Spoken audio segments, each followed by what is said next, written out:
அன்பு சொந்தங்களே, திரு அண்ணாமலை அண்ணன் அவர்களின் துணைவியாரை தரக்குறைவாக ஆபாசமாக ஒரு நபர் தொடர்ந்து பேசிக்கொண்டே இருக்கிறார். இது வன்மையாக கண்டிக்கத்தக்கது. உங்களுக்கு ஒரு அரசியல் தலைவரை பிடிக்கலன்னா அந்த தலைவர் மேலே நீங்கள் விமர்சனம் வைக்கலாம். அவருடைய கொள்கைகள் மேலேயும் அவருடைய சித்தாந்தத்தில் உங்களுக்கு மாற்று கருத்துக்கள் இருந்தால் கண்டிப்பாக நீங்கள் வைக்கலாம். அது உங்களோட ரைட்ஸ், ஓகே ஃபைன்.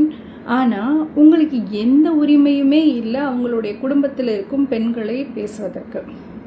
ஏன்னா நம்ம வீட்லேயும் பொண்ணுங்க இருக்காங்க, உங்களுக்கு உங்கள் துணைவியாக இருப்பாங்க, அம்மா இருப்பாங்க, சகோதர சகோதரிகள் இருப்பாங்க இல்லையா? நீங்கள் இப்படி பேசிட்டு வீட்டுக்கு எப்படி போக முடியும்? நான் இன்னும் அதில் என்ன வருத்தமான விஷயம்னா, அவர் அதை பேசிட்டு ரியலைஸ் பண்ணுவாருன்னு பார்த்தா திருப்பியும் அதை திருப்ப சொல்கிறார். ஸோ அவர் தெரிந்தே அந்த தவறை தொடர்ந்து செய்து கொண்டு இருக்கிறார். அரசியலை பொறுத்த வரைக்கும் ஒரு திக் ஸ்கின் வேணும் அப்படின்னு சொல்லுவாங்க. ஆனால் எல்லா தளங்கள்லையும் பார்த்துருக்கீங்களா, ஒரு தலைவர் ஒரு ஆணாக இருந்தாலும் சரி, ஒரு பெண்ணாக இருந்தால் அந்த பெண் டைரக்டாக இழிவுபடுத்தப்படுவாங்க. அதுவே ஒரு ஆணாக இருந்தால் அந்த ஆணுக்கு பின்னால் இருக்கக்கூடிய பெண்கள் இழிவுபடுத்தப்படுவாங்க. எது எப்படியா இருந்தாலும் பெண் சமுதாயம் கடைசியில் இழிவுபடுத்தப்படும். இது ஒரு சாபம் இல்லை இந்த சொசைட்டியில். இது மாறணும். வருகிற தலைமுறையாவது இந்த நிலையை புரிஞ்சுக்கிட்டு மாறணும். நம்ம பாரதியார் மகாகவி பல 100 ஆண்டுகளுக்கு முன்னாடியே சொல்லிட்டு போயிட்டார் பெண் சுதந்திரம் பற்றி, பெண்ணை மதிக்கணும் பற்றி, ஈக்குவல் ரைட்ஸ் பற்றி. ஆனாலும் இன்னமும் நம் மனதுக்குள் அந்த எண்ணம் வரவே மாட்டேங்குது. ஒரு சண்டே அப்படின்னா அந்த வீட்டு பெண்கள் இழுத்து திட்டுங்க, ஒரு அவங்களுடைய நடத்தையை பற்றி பேசுங்க. இதெல்லாம் என்ன மாதிரியான அப்ரோச்? இந்த மந்த் திரு அண்ணாமலை அண்ணன் அவர்கள் என்ன சொல்லியிருக்காருன்னா, சுற்றுச்சூழல் விழிப்புணர்வு மாதம்.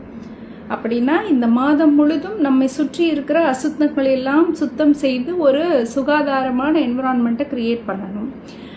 I think at the same time நம்ம மனசுலையும் இந்த மாதிரி குப்பைகளெல்லாம் வச்சுருக்கோம்ல, இந்த மாதிரியான குப்பைகளையும் அழுக்கையும் க்ளீன் பண்ணுறதுக்கு கூட நம்ம இந்த மந்த்தை யூஸ் பண்ணிக்கணும்னு நினைக்கிறேன். இந்த மாதிரியான கருத்தும் சிந்தனையும் இருப்பவர்கள் அவங்கள சுய பரிசோதனை பண்ணிட்டு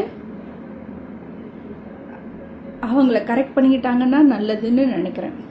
இப்போ நீங்கள் ஒரு விமர்சனம் வைக்கிறீங்க, ஒரு பர்சனாலிட்டியோ பற்றி ஒரு விமர்சனம் வைக்கிறீங்கன்னா, ஒரு மோசமான விமர்சனம் வைக்கிறீங்கன்னா, அது ஆப்போசிட்டில் இருக்க அந்த பர்சனை 1% கூட அட்டாக் பண்ணாது.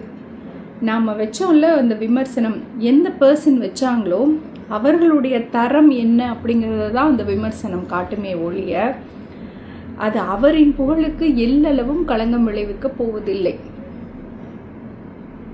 ஸோ அன்பு சொந்தங்களே, கருத்தை கருத்தால் எதிர்கொள்வோம். எந்த அரசியல் தலைவராக இருந்தாலும், எந்த சக மனிதராக இருந்தாலும், கருத்து வேறுபாடுகள் இருந்தால், கொள்கை ரீதியாக வேறுபாடுகள் இருந்தால் அதை பாயிண்ட் அவுட் பண்ணி பேசலாமே ஒழிய இந்த மாதிரி நம்ம போயிட வேணாம். ஒரு நாகரிகமான அரசியலை முன்னெடுத்து செல்வோம்.